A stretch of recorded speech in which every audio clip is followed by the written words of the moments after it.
I never thought my life would feel like a scene from a rom-com, the kind you roll your eyes at but secretly wish were real. Sophie had this way of laughing at the dumbest jokes, the ones even I didn't think were funny. And somehow, that made me love her even more. We'd met at a board game night, a random gathering through mutual friends, but it had clicked instantly. Maybe it was the way she stomped in Monopoly when she lost, her competitive streak sparkling through every glare and muttered complaint. Maybe it was the little things, the way she always remembered to bring my favorite snack, the way she touched my shoulder without thinking. Whatever it was, I was hooked. By the time we moved in together, after just a year of dating, life had settled into a rhythm so comfortable it almost felt like breathing. Sunday mornings were sacred, pancakes dripping with syrup, our dog, Winston, circling under the table, begging for scraps. Weeknights were predictable but cozy. Sophie had her reality TV shows, I had my phone games, and we'd sit together, silent in our companionship, occasionally exchanging quips or laughing at the same absurd plot twist. It was nothing special, but to me, it was everything. We had jobs that paid the bills, Sophie in marketing, me in construction management. Friends we genuinely liked, families who genuinely liked each other. My mom adored her, always texting me pictures of Sophie with my niece. Sophie's dad invited me to football games like I'd been in the family for years. To the outside world, we were that couple other people whispered about in admiration, the one that gave them hope. And maybe I'd been complacent in that comfort. I didn't notice the subtle shifts at first. A glance held a second too long. A text unanswered for an hour. But nothing seemed alarming. Until that Tuesday night. We were having dinner, grilled chicken, roasted veggies, nothing fancy. Sophie was animatedly talking about some marketing campaign at work, and I was halfway through my sandwich when she stopped mid-sentence, eyes sparkling like she'd just thought of something brilliant. "Hey," she said, her voice casual but charged with that inexplicable energy, "what would you think about trying an open relationship?" I froze, fork suspended mid-air, like a cartoon character caught in slow motion. Did I hear her wrong? Surely she was joking. Sophie, the girl who once scowled when a waitress smiled at me too much, was suggesting what exactly? I stared at her, trying to make sense of it. Her grin widened, as if I was supposed to laugh along. "I've been reading about it," she continued, oblivious to my mental derail. "A lot of couples are doing it these days. It could help us grow, individually. Make us stronger together." I swallowed. Is there someone specific? The question slipped out before I could stop it. Honestly, my mind jumped to that immediate suspicion. People don't usually suggest open relationships out of the blue. Sophie's smile faltered, a flicker of defensiveness. No, it's not about anyone else. I think it could be good for us. We're still young. I don't want us to wake up in 10 years wondering what we missed out on. I blinked. My appetite evaporated. This was the same girl who'd once thrown a minor fit over a coworker complimenting me. Now she was casually proposing a complete overhaul of our relationship, like choosing a new menu at a restaurant. "Have you been feeling unhappy?" I asked. Maybe I'd missed something, some hidden dissatisfaction that had been brewing under the surface. "Not at all," she said, reaching across the table to grab my hand. "I love you. I love us. This isn't about being unhappy. It's about making our relationship better. Think about it. We could have new experiences, but still come home to each other. Lots of couples say it makes their connection stronger." I wanted to argue, to say no, to tell her it felt wrong, unnatural.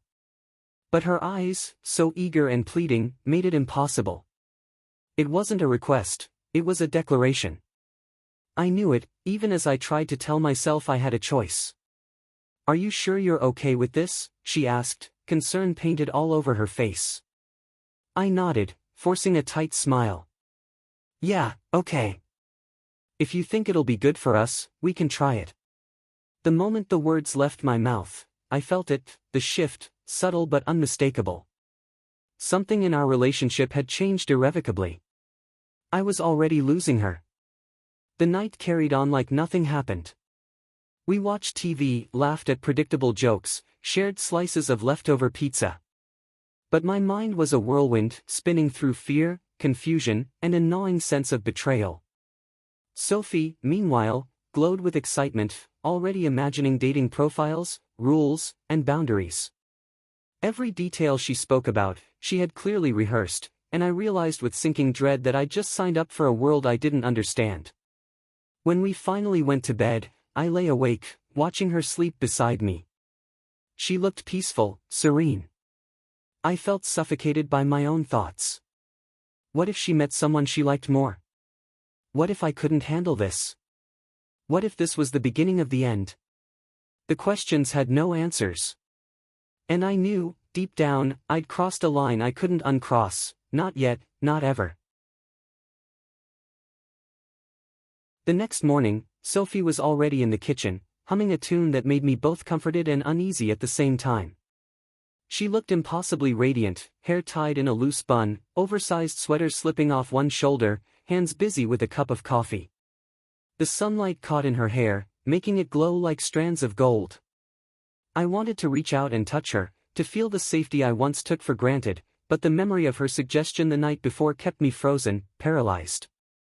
I was thinking, she began casually, turning to look at me with that impossible smile. Maybe we should set some rules. You know, boundaries. Make it easier for both of us. I took a sip of my coffee, avoiding her gaze. My stomach churned. I hadn't slept well, tossing and turning all night, haunted by thoughts of Sophie with someone else, laughing at jokes I didn't tell, holding hands with another. I tried to tell myself I was overthinking. That maybe this wouldn't be so bad. But the pit in my stomach said otherwise. Rules? I asked cautiously, keeping my voice even. What kind of rules? Well, she said, leaning against the counter, one leg bent at the knee, her expression suddenly serious, we can't let feelings get too involved. No spending nights out together, no emotional attachments. Just, experiences. Fun, if you will. And, we check in every week. Talk about how it's going, how we feel. I nodded slowly. Each word felt like a drop of cold water in my chest. Okay, I muttered. Sounds manageable. Sophie's eyes lit up. Good. I thought you might freak out at first, but you're surprisingly calm. She laughed, a sound that would have been comforting under normal circumstances. Today, it was sharp, like the edge of a knife brushing my skin. I just need to process it, I said, keeping my tone light. But my mind wasn't processing. It was racing, visions of Sophie with someone else, laughing, talking, maybe even falling for another man. The thought made my heart pound in a way I hadn't felt in years, and it wasn't excitement. Later that day, she showed me her phone. I made a list, she said brightly. Potential matches, guidelines, profiles I found online. I thought it'd be easier to start with people we both know. Safe. Comfortable. I stared at the screen, each profile a punch to the gut. I tried to remind myself, Sophie loves me. She's not leaving me. This is supposed to make us stronger. But the reassurance sounded hollow, even to my own ears. I don't know, I admitted. My fingers hovered over the table, nervously drumming. This is a lot to take in. She reached across, brushing my hand. I know, she whispered. And I wouldn't suggest it if I didn't think we could handle it. Trust me, this could be amazing. I wanted to trust her. I really did. But trust, I realized, is a fragile thing, like glass. Once it's stretched too thin, it fractures silently, unseen until you stumble over the pieces. The following days were a strange mix of normalcy and tension.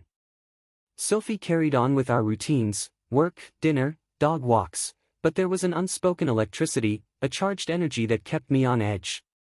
Every time her phone buzzed, my heart lurched.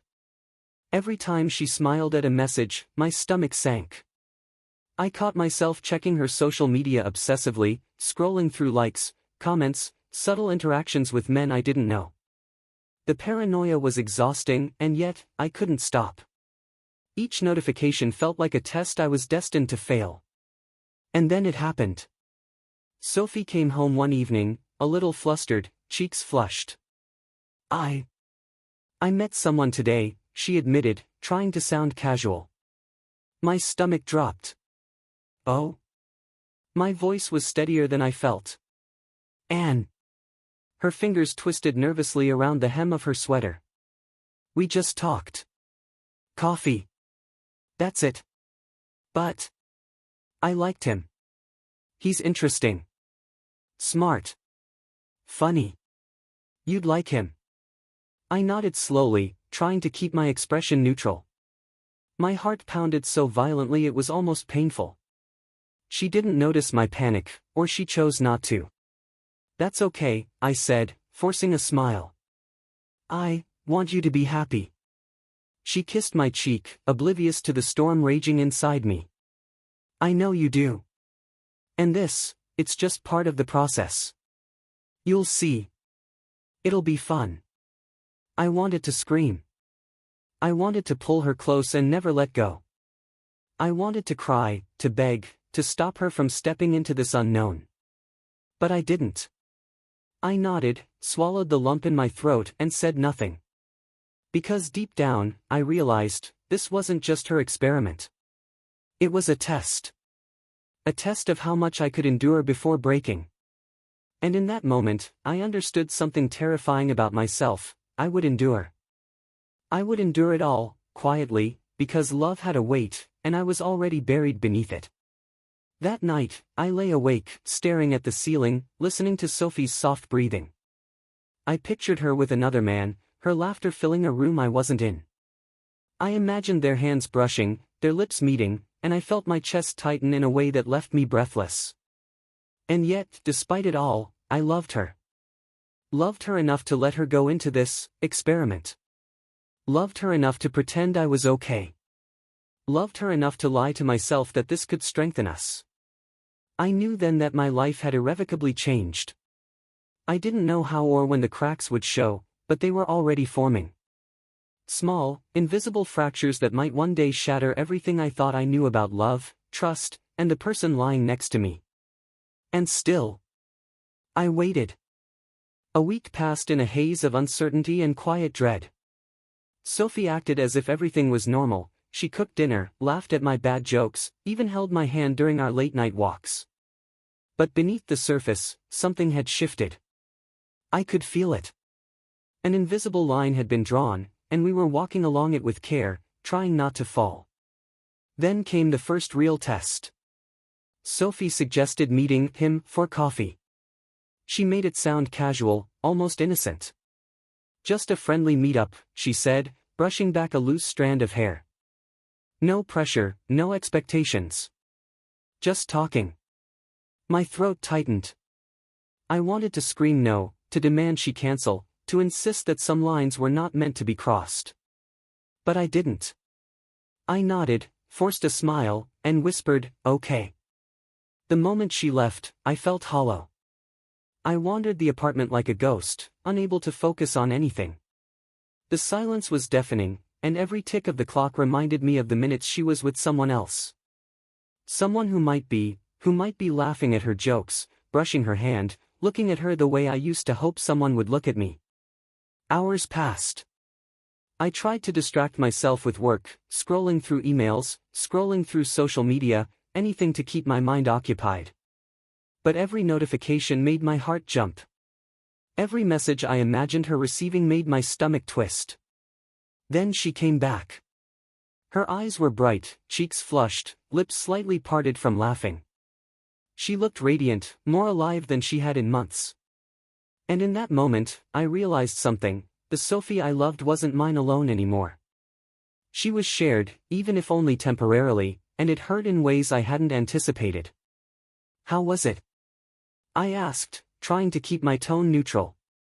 She smiled, a mischievous glint in her eyes. He's interesting. Really smart. Funny. I think we could be friends, at least for now. It felt good, you know. to talk to someone outside of us. I nodded, swallowing the bitter lump in my throat. I'm glad. Her hand brushed mine, light and fleeting, and I felt the sharp contrast between her affection and the distance I could no longer ignore. I wanted to pull her close, to reclaim her for myself, but I didn't. I let her go.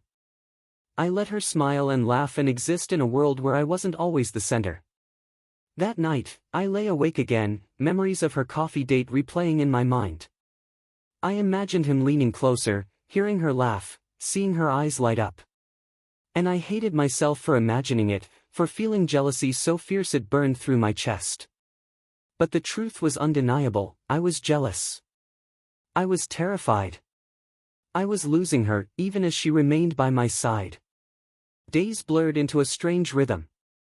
Sophie met new people, talked, laughed, shared stories, while I played the quiet observer, keeping score of every boundary crossed. I told myself it was for the experiment. I told myself it was for us. But the truth was harsher, I was unraveling. Every smile she gave to someone else was a reminder of what I might never have again. One evening, I followed her to a small cafe, not too close, just far enough to see without being seen. She sat across from a man I didn't know, sipping her coffee, gesturing animatedly as he listened. They laughed together, a sound that pierced me like ice. I watched, hidden in the shadows, and I realized something terrifying. I wanted to step forward. I wanted to scream, to pull her into my arms, to demand she stop. But I didn't. I stayed hidden. I stayed quiet. Because that was the boundary. That was the rule. And I was following it, even as my heart broke. When she finally left, I saw the glow on her face, the spark in her eyes, and I felt a mix of love and fury so intense it made my chest ache. She came home, hugged me, kissed my forehead, and whispered, "I missed you today." I smiled, a fragile mask over the storm inside. "I missed you too," I lied. That night, I couldn't sleep. I tossed and turned, imagining every detail of her day with him. Every laugh, every smile, every glance. And I realized something else, I was powerless. Helpless. And yet, I couldn't stop loving her. By the time morning came, I had made a silent vow. I would endure this. I would watch, I would wait, and I would love her quietly, painfully, because it was the only way I knew how. I would collect every detail, every interaction, every small betrayal, and I would remember it. Not out of spite, but out of survival. Because I knew, deep down, that the rules were not for her. They were for me. They were a test of my limits, my patience, and my capacity to endure love in its rawest, most painful form. And I knew, somewhere in the depths of my heart, that the real battle was only just beginning. Weeks passed, and the experiment had begun to take a toll on me in ways I hadn't anticipated. What started as an intellectual challenge, a test of boundaries, trust, and emotional endurance, was evolving into something darker, more consuming. Every day, Sophie's interactions with others chipped away at the fragile peace I had built for myself. It started subtly. A lingering laugh at a message, a smile at a phone screen, a distant gaze I couldn't reach. I told myself I was strong enough to withstand it. I told myself it was temporary, just a phase, a part of understanding her world, her desires, and maybe even myself. But deep down, I knew the truth, I was losing control. One evening, Sophie suggested a small gathering with a few of her friends and a colleague I hadn't met before. Just a casual thing, she said, her eyes sparkling with excitement. You'll like him, I think. I forced a smile and agreed, though dread twisted in my stomach. As we arrived, I felt it immediately, a new energy in the room, a magnetic force that seemed to draw her attention away from me, even as she held my hand. He was tall, confident, and effortlessly charming. His laugh was rich, his eyes engaging, and the way Sophie responded to him, leaning slightly forward, tilting her head, laughing with abandon, was a knife to my chest. I tried to join the conversation, to interject, to make my presence felt. But every word I spoke seemed to fade in the background, replaced by his stories, his jokes, his charm. I felt invisible, irrelevant, and terrified all at once. After the guests left, Sophie sat beside me on the couch, her energy still buzzing from the evening. She leaned in, brushing her hair from her face. "Wasn't that fun?" she asked. I nodded, swallowing a lump I couldn't spit out. "Yeah, fun." She didn't notice the tightness in my jaw, the rapid beat of my heart, the storm raging in my chest. And maybe she never would. The next day, everything shifted. Sophie had a meeting with him, just coffee, she said, but I could sense it in her tone, in her eyes, that something had changed. I tried to keep busy, throwing myself into work, errands, anything to distract from the gnawing anxiety. But when she returned, the shift was undeniable. Her energy was brighter, her smile more effortless, her attention more divided. That night, I couldn't sleep. My mind raced with images of them together, the words she had exchanged, the laughs she had shared. I felt myself unraveling, the carefully constructed mask of composure slipping. By the third night, I knew I couldn't endure it any longer. I needed to see, to confront, to understand what had changed. I followed her discreetly, keeping a distance, just far enough to observe without being seen. My heart pounded with every step, my chest tight with anticipation and fear. They met at a small park, a bench tucked away beneath a street lamp. I watched from behind a tree, my breath shallow, my mind screaming. Sophie's laughter rang out, lighter and freer than I had heard in months. And there he was, so close, so present, so alive in her world. Something inside me snapped. I couldn't bear it. I stepped forward, intending to call her name, to demand her attention, to reclaim what I felt slipping away. But then I paused. I saw the ease in her posture, the openness in her gestures, the genuine warmth she radiated. And I realized, this was not about me. It had never been about me. I stood frozen, torn between rage and awe, jealousy and love. I understood, in that moment, the cruelest truth of all: I had no control over her heart. No matter how much I loved her, no matter how carefully I had crafted this experiment, she was free to choose, to feel, to exist outside of my world. When she finally left, I didn't follow. I didn't demand explanations or plead for her return. I walked home alone, each step heavy, each breath a struggle. I felt broken, yet strangely awakened.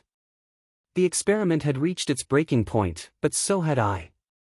That night, I wrote in my journal for hours, documenting every feeling, every observation, every shred of pain and revelation. I realized that the rules I had imposed, the boundaries, the silent endurance, the careful observation, had been as much about my own limitations as about hers.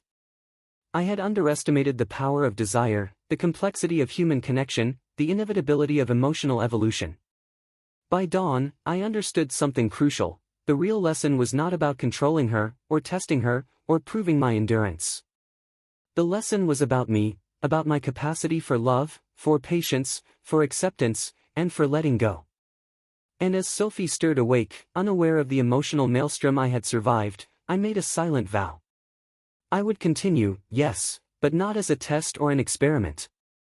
I would continue as a witness, a participant, a lover who understood that boundaries are not always meant to be enforced, they are sometimes meant to be challenged, respected, and ultimately transcended.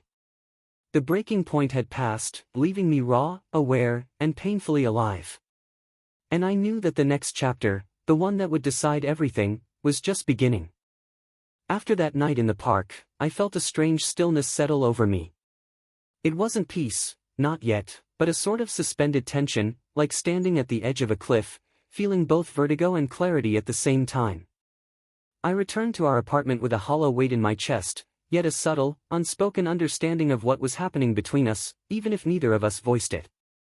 Sophie moved around the apartment with her usual energy, humming as she prepared breakfast, checking messages, planning her day.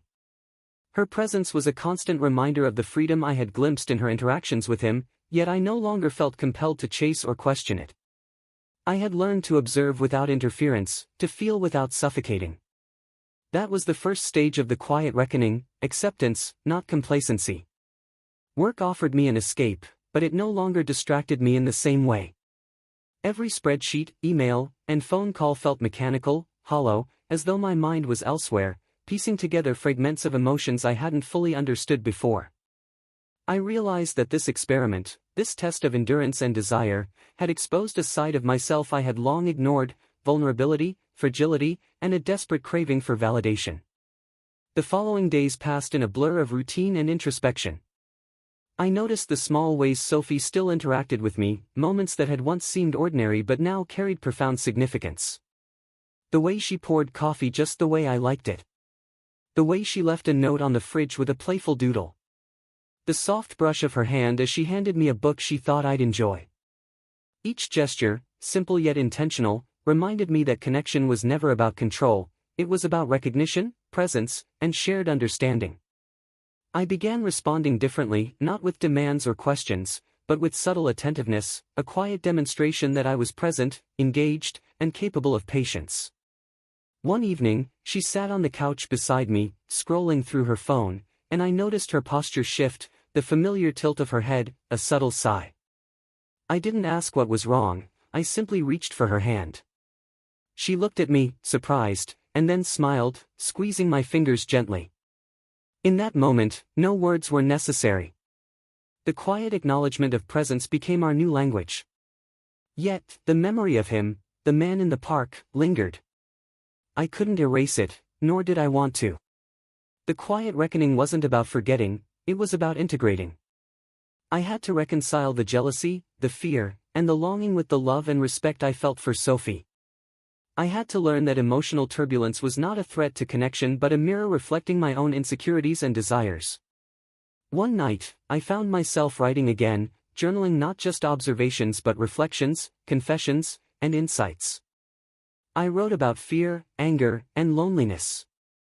I wrote about desire, trust, and forgiveness. I wrote about the strange exhilaration of letting go and the terrifying clarity of witnessing without interfering.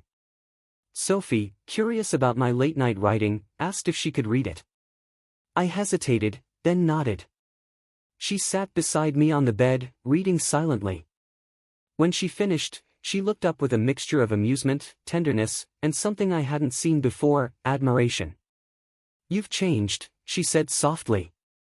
"Yes," I replied, "I think I have."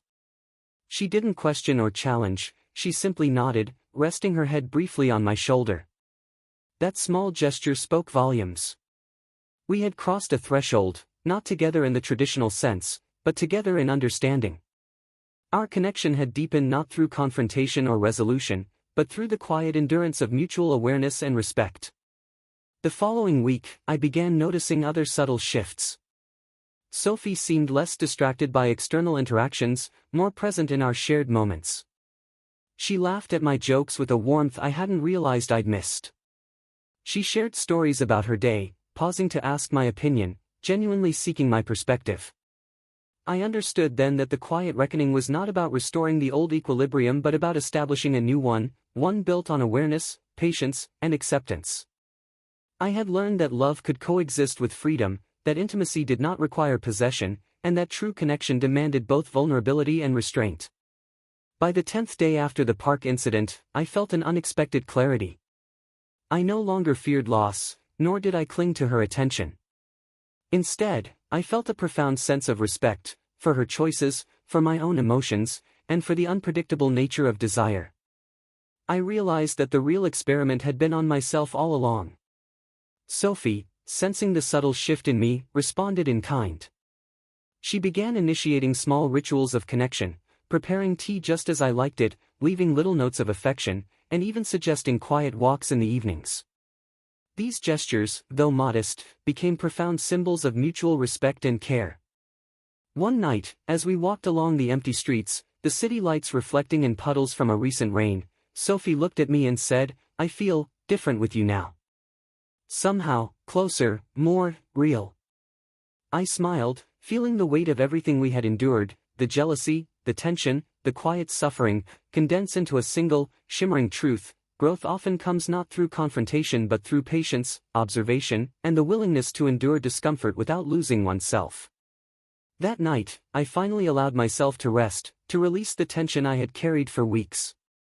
I understood that the quiet reckoning was not a destination but a continuous process, a dialogue between the heart and mind, desire and respect, freedom and connection. As I drifted to sleep beside Sophie, I felt a tentative peace settle over me. It was fragile, imperfect, and fleeting, but it was real. And in the quiet reckoning, I had discovered something more valuable than control or certainty, the power to witness, to endure, and to love without suffocation. T was a week later when the first hint of change came, not from Sophie, but from a message that appeared on my phone like a quiet thunderclap. A name I hadn't expected flashed across the screen, his. The man from the park. I stared at the text, feeling the sudden tension coil in my chest. It wasn't hostility or provocation, it was simple, almost polite. We need to talk. It's important. I didn't respond immediately. My mind raced, replaying the past weeks, the jealousy, the fear, the quiet reckoning that had brought me some measure of peace. What could he possibly want now? I tried to dismiss it, to continue the rhythm Sophie and I had painstakingly rebuilt, but the message lingered in my mind like a shadow refusing to fade. When Sophie returned from work that evening, I felt the familiar mix of warmth and anxiety. She smiled, unaware of the storm brewing in my thoughts. I considered telling her about the message, but something inside me held back. This was my reckoning, my confrontation with the past and the unknown. She didn't need to be dragged into it. Instead, I excused myself under the pretense of stepping out for a breath of air. The city felt alive under the dim glow of streetlights, the usual hum of traffic subdued, almost respectful of my thoughts. I typed a cautious reply, "Fine." "Where?" His response was immediate, almost too casual, "The old cafe on 5th, 8 p.m. I hesitated, then realized I couldn't ignore it. Not out of fear, not out of curiosity, but because I had to face whatever this was head-on. The quiet reckoning had prepared me for endurance, for clarity, for the ability to confront without collapsing. The cafe was dimly lit, a nostalgic place filled with the smell of coffee and old paper. I found him seated at a corner table, his posture relaxed but alert. As I approached, his eyes met mine, a strange combination of familiarity and distance. "Sit," he said simply. No preamble, no apologies. I took the chair opposite him, my mind racing. "What is this about?" He paused, taking a deep breath. "I didn't expect to run into you like this, not under these circumstances. But I need you to understand something." I raised an eyebrow, a mix of skepticism and curiosity. "Go on." He leaned forward, resting his elbows on the table. "You don't know me, not really. I'm not just a random stranger who happened to cross paths with Sophie. He hesitated, choosing his words carefully. "I'm someone she confided in. Someone she trusted when she felt lost, uncertain. You've seen her independence, her charm, but there's more beneath the surface, something she never shared with anyone else." I studied him carefully. This was not the confrontation I had imagined, it was something else entirely, an invitation, perhaps, to see Sophie in a different light. "What do you mean?" I asked cautiously. He leaned back, exhaling slowly. "Sophie has been struggling. With choices, expectations, and the pressure of life she never voiced. I never intended to influence her in a negative way. I simply listened. I offered perspective, support, and sometimes advice. She never crossed any boundaries intentionally, but the closeness, the bond, it grew. That's all there is to it." I felt a mixture of relief and unease. Relief that there had been no betrayal, no deliberate manipulation. Unease because the shadow of uncertainty lingered, the subtle realization that emotional intimacy can exist without physical intimacy, but still leave a mark. "Why tell me this?" I asked, my voice steadier than I felt. "Because," he said, "you deserve to know the truth before assumptions twist it into something it's not. Sophie respects you. She values your relationship. Everything that happened, it's been misunderstood, even by you. I wanted to prevent that misunderstanding before it grew into something irreversible." For a moment, I didn't speak. My mind replayed the past weeks, the quiet reckoning, the endurance, the subtle growth we had achieved. And yet, the revelation brought a new layer of complexity. Emotional fidelity, I realized, isn't always about the absence of external attention, it's about trust, transparency, and understanding the depths of each other's experiences. I nodded slowly. Thank you for telling me. I appreciate your honesty. He smiled faintly. Take care of her. That's all I ask. As I left the cafe, I felt a strange lightness, mixed with the weight of insight. I had faced not just a potential threat, but a truth that could have unraveled everything. Instead, it clarified the landscape of our relationship. Sophie's actions weren't deceit, they were the natural, complex expressions of her mind and heart. When I returned home, the apartment was quiet, the familiar warmth of her presence enveloping me. I didn't tell her about the encounter immediately. There was no need. What mattered was the understanding I had gained, the ability to witness, to endure, and to interpret without jumping to conclusions. That night, I watched her sleep, the soft rise and fall of her chest, the faint smile that occasionally curved her lips. I realized that the quiet reckoning had prepared me for this moment, a deeper clarity, a new dimension of trust, and the courage to see love not as possession, but as mutual growth and respect. The unexpected revelation had not shattered my equilibrium.